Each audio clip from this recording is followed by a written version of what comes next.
It wasn't a night when Caitlin Clark dominated from start to finish. Instead, it was about how her teammates stepped up around her, how the team found its identity through others, and how Indiana responded when things looked shaky. Caitlin Clark drove into the lane with purpose, scanning the floor for an opening. As she gathered herself to make a pass, she jumped forward to release the ball. However, her momentum carried her straight into a larger defender waiting near the paint.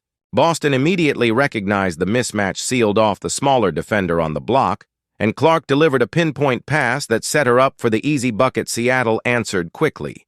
Skylar Diggins showed off her playmaking vision with a perfectly timed backdoor bounce pass to Naka Awamaki, who finished the layup in stride, but Clark didn't wait to make her presence felt again.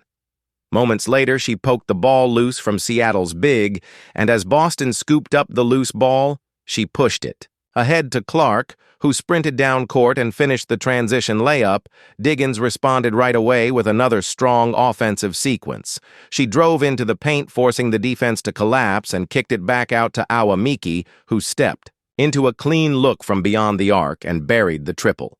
The two veterans were establishing their rhythm early, but so was Indiana on the next possession.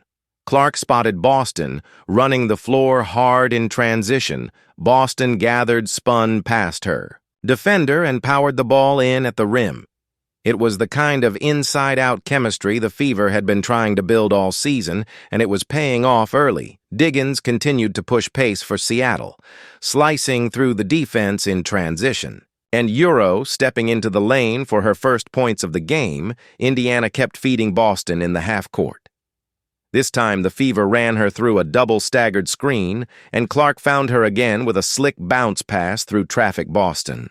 Didn't hesitate, converting the opportunity into another score. But Seattle came back with a perfectly executed Spain pick and roll. The ball screen freed up Diggins, who drove at the defense and scored the layup with under a minute to go. Kelsey Mitchell saw an opening in transition. When the defender backed off, she pulled up at the